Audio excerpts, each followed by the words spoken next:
Closing shift at a small dive bar in the quieter part of my town. The place is right off the highway, but the parking lot also has a back entrance that's available to the general town. It's nothing fancy, just a dimly lit spot where the regulars know each other by name.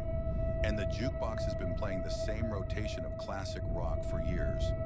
Most of our customers are locals, truckers passing through, and the occasional lost tourist looking for a stiff drink. I like it though, the routine is predictable. The tips are surprisingly decent, and I've learned how to handle the usual bar crowd. The talkers, the flirters, the quiet drinkers, and the ones who just want to be left alone. Weekends are obviously a lot more hectic, but the thing about working during the week is that I'm expected to work my night shifts alone. I don't even get a bar back to pop in now. And again, yeah, it's obviously easier work and slower during the week, but I miss the company of my coworkers. I tend to be pretty vigilant during my shifts because we do get the occasional bar fight, considering the kinds of crowds we attract. That's why I clocked the guy immediately. It was sometime after 1 in the morning on a Tuesday when he walked in. If I had to guess, I'd say he was in his late 40s, but he was extremely clean-cut and well-groomed. Not the kind of looking you'd expect from a guy his age in an area like this. He was wearing a black turtleneck underneath a black trench coat. Definitely well-dressed, but casual about it. I'm not sure how to explain it, but he had this aura of sophistication about him that makes you think of money, real money, not the loud look-at-me kind. He glanced around slowly before walking swiftly over to the bar and taking a seat. I also remember him having oddly good posture, but that's neither here nor there. When I walked over, he glanced at the bottles behind me and ordered something top shelf without hesitation as I was pouring his drink. He asked me if I liked working here with a smile on his face. It was a normal enough question, so I answered him honestly. I told him, yeah, and smiled back. I then made a joke about being a bartender or something. I wish I could say I got a creepy vibe from him, but that's not the energy he was giving off. He genuinely seemed like a stand-up guy, kind of like the single dad at his kid's baseball game that gives the whole team a high five. He chatted with me for a bit, which I didn't mind, since the bar was pretty quiet at that point. Eventually, he asked me if I ever thought about doing something bigger, which I admit was somewhat bizarre again, though not a totally creepy question, given the nature of the situation. I gave him my standard bartender smile and told him I was happy for now. He nodded and sipped his drink, seemingly disappointed at my answer, for reasons I didn't understand. After a long pause, he asked me what time I got off out of nowhere. That question surprised me. I hadn't picked up any kind of flirting from him whatsoever, so I was a little disappointed to discover that our conversation had just been another one of those empty attempts at getting my number. I smiled and gave him a vague answer, trying to brush him off in a friendly way without seeming uptight before he could answer. I busied myself and began wiping down the counter, but he didn't press. He just smiled like he already knew, then drained his drink and pulled out a crisp $100 bill, laying it gently on the bar like it was nothing. Then without another word, he walked out into the night. I didn't really know what to make of the encounter. I know it sounds like nothing, but his demeanor was just so far off my radar that I was intrigued either way. I figured I was never going to see him again and got on with my life as it would turn out. Though I was wrong, about a week later he came back, only this time he wasn't alone. There was a woman with him. She drew my attention since I hadn't seen her before. She looked like she was in her 30s, mid-30s, and was dressed in a way that didn't quite match her age, trendy, but off like someone trying a little too hard to blend in with a younger crowd. I watched her closely as the two of them approached the bar. Everything about her seemed calculated, from the way she smiled too easily to the way she leaned against the bar like we were already friends as I was setting down napkins in front of them. The very first thing she said to me wasn't a hello or a drink order, but a compliment she put on this overly joyful smile and said, "You're so pretty." Her fingers brushed against my arm as she said it, lingering just a second longer than normal. I laughed and thanked her, but I could instantly tell that something was off about this woman. The man didn't speak, which I thought was also a little strange, given that he had been so talkative last time they ordered drinks and poured them, and that's when questions came flooding in. The woman asked me how long I'd been working here, along with how old I was, and a bunch of other small talk questions like that. I answered in short, polite sentences, but I got the sense that this wasn't small talk. She was studying me at one point. She looked over at the man, and it seemed like they were communicating despite not speaking. She looked back at me and told me that she ran an exclusive event club. She leaned in a bit as she said it, lowering her voice as if to prevent her being overheard by another patron. She told me that she's always looking for young, fun people for private parties, and that I'd make a killing 10 grand for a weekend. I let out a small forced laugh and told her it sounded too good to be true. She insisted that it was real and told me that a bunch of girls like me worked for them. Her smile never falls altered at any moment, which was starting to creep me out. She steered the conversation back to the job, circling around the same words. Fun, safe, exclusive. Then casually she said, "You should step outside for a second. There's someone who can explain it better." My pulse kicked up. I wasn't playing around at that point. I didn't even bother pretending like I wasn't creeped out. "I'm good," I said in a firm voice. No smile on my face this time. Just then a group of customers walked in laughing and talking loudly. The woman's expression changed in an instant, her friendly mask slipping just slightly before she turned to the man beside her without another word they left. I'd be lying if I said I wasn't unsettled after that. Those random people had just propositioned me for God knows what. I told my coworkers and my boss about the situation, and we all agreed to keep an eye out should those people return. My boss assured me that he was always a 15-minute drive away should I need him, and the bar's security cameras were typically enough to deter any misbehavior. There wasn't really much I could do beyond that. It's not like those people had done anything illegal. I tried to push it out of my head. But a few nights later after closing, I saw the car. It was parked across the street, engine off, just sitting there. I tried to tell myself it was nothing but the feeling of being watched crawled over my skin like static as I walked to my car. I kept my head down, my keys clutched tight in my hand. When I pulled out of the lot, I checked my mirrors. The car followed it. Stayed back just enough to avoid suspicion, but every turn I made, it was still there. I took a random turn onto a side street, and it followed another. Still there, I started freaking out internally. I knew it was them. I forced myself to stay calm, to think. Then, without hesitating, I navigated and pulled into the parking lot of a police station, gripping the wheel so tightly my knuckles practically turned white. The second I pulled in, the car sped off. Nothing happened after that for a while, but I knew it wasn't over. It turned out I was right. It was a slow weekday shift. Barely anyone coming in by midnight. I was wiping down on the counter, half thinking about closing early. When the door creaked open, it was the woman I immediately sent my boss a text as inconspicuously as I possibly could. I looked back up, and the woman was staring at me with that same artificial smile. She walked slowly to the bar and sat down with her hands folded neatly.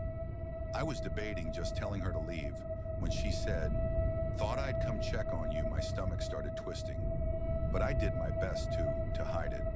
I told her we were about to close and that she had to leave, but she made this pouty face and asked for just one old-fashioned. I thought about denying her, but I figured pouring the drink would stall her long enough for my boss to arrive. So I turned around and got started trying to keep my cool. And then I heard the soft, unmistakable click of the front door shutting. I whipped around. The woman was gone. I felt this awful pit in my stomach as I stepped toward the entrance through the glass. I saw a black van idling just outside without thinking. I locked the door as quickly as I could, but then metal rattling from the back door, someone was trying to get in. I didn't think. I grabbed the heaviest thing I could, a metal shaker, and clutched it like a weapon as I dialed 911 with my other hand. There was no way the police would get there in time, so I thought about making a run for it out the front door. But I didn't. For whatever reason, I was bracing myself for a fight when I saw headlights pulling into the lot. It was my boss. The sounds on the back door suddenly stopped, and a few seconds later, the van pulled out of the lot. With a screech, I embraced my boss and told him what had happened, and he said he had gotten the license plate of the van as it was leaving when the cops arrived. My boss reviewed the security footage with them. It was worse than I had imagined. Just before the woman left, the cameras had captured two masked figures crouching near the front door. Waiting, there was another person in the back who was banging on the door with his fist clearly trying to flush me out to the front. It was downright horrifying. To make matters worse, The plate number my boss had caught turned out to be unregistered. It's been quite a while since this incident, but no progress has been made. The only good news to come out of the whole thing is that my boss doesn't make me work alone anymore. Despite that I'm still extremely uneasy, anytime I'm scheduled for a night shift, I still question how they knew I'd be working alone. It doesn't make any sense even now. I often think about what would have happened had I given in to fear and run out the front.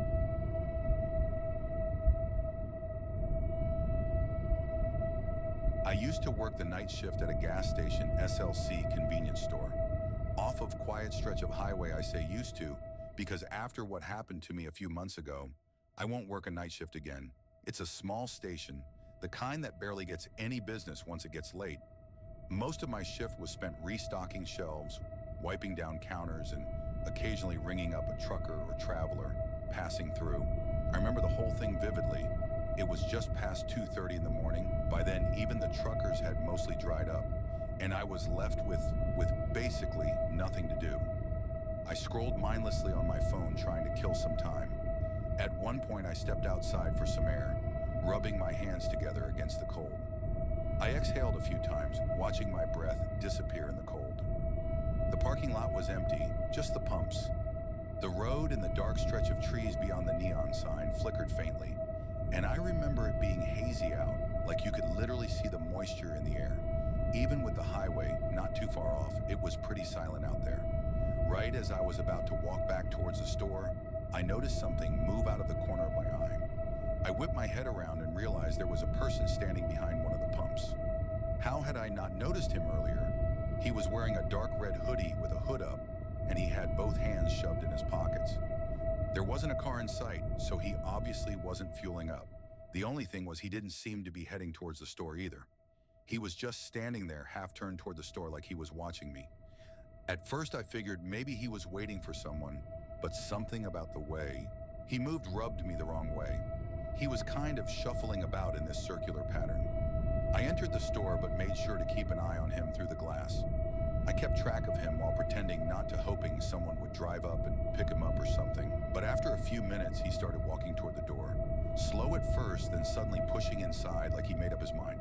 All at once, he walked up to the counter, but didn't say anything right away, just stared at me like he was sizing me up. Then in a rushed, almost rehearsed way, he muttered that his car had broken down just before the pumps. He said he needed a jump, or maybe just a little gas to get to the next town.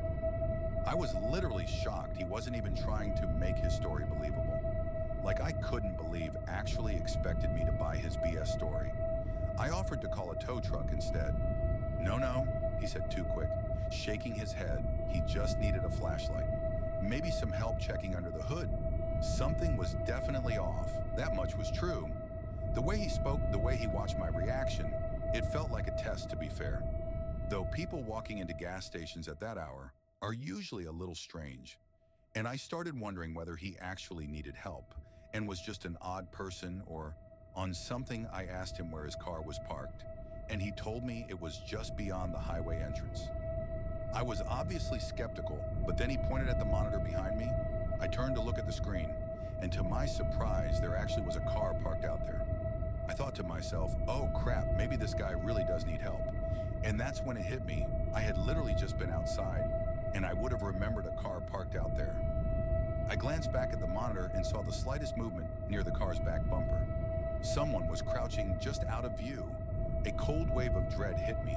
I forced a casual smile and agreed to help the guy, but not before telling him I needed to grab my phone from the back office. I turned slowly, not wanting to spook him, but the second I was out of his direct sight, I slammed my hand onto the emergency panic button under the counter. The alarm went off, instantly screeching through the store. I expected him to attack me, but what he did instead was even more unsettling. His nervous energy disappeared. No more fake urgency. No more shifting from foot to foot. He actually relaxed. His whole body language shifted. And then he smiled. Not a panic smile. Not an embarrassed one either. A slow, knowing grin, like he had all the time in the world. Like this was amusing to him. I was in shock. I didn't even have time to get physical with him. In one fluid motion, he turned and bolted. I ran to the monitors just in time to see both of them take off. Not toward the car, but into the woods behind the station. The car just sat there, engine off, headlights off. No one inside by the time the police arrived. It was exactly as I saw it. The car was still there, but the men were gone. No footprints leading away, no sign of them anywhere. And then one of the officers pointed something out. Something I hadn't noticed before. The front passenger door was open. There had been a third person inside the whole time. The police took my statement down. I turned over the surveillance footage, and that was that a few days later they followed up with me. They had the car towed and ran the plates. Turned out it had been reported stolen nearly a week earlier, over 100 miles away. No one had come forward to claim it. No reports of missing persons, no other crimes linked to it, just an abandoned vehicle in the middle of nowhere with no explanation that was months ago, and still nothing. I don't know why convenience stores are such popular targets, but I can say for sure that I will never work another night shift again. This happened a couple weeks ago. I worked the night shift at Walmart. It's not the worst job in the world, but after a while it starts to feel like you're just floating through time. The nights blend together. Same shelves, same routine, same dull hum of the overhead lights. Hopefully something better comes along. I usually hang out in and stock the electronics section, which is nice because it's quieter than the other areas. People don't exactly come rushing in at 2 a.m. to buy phone chargers and Bluetooth speakers. Most of the customers are either night owls killing time or truckers grabbing last-minute supplies before heading back on the road. That's why I noticed him at first. I didn't think much of it. Just another guy wandering the aisles, probably waiting for someone.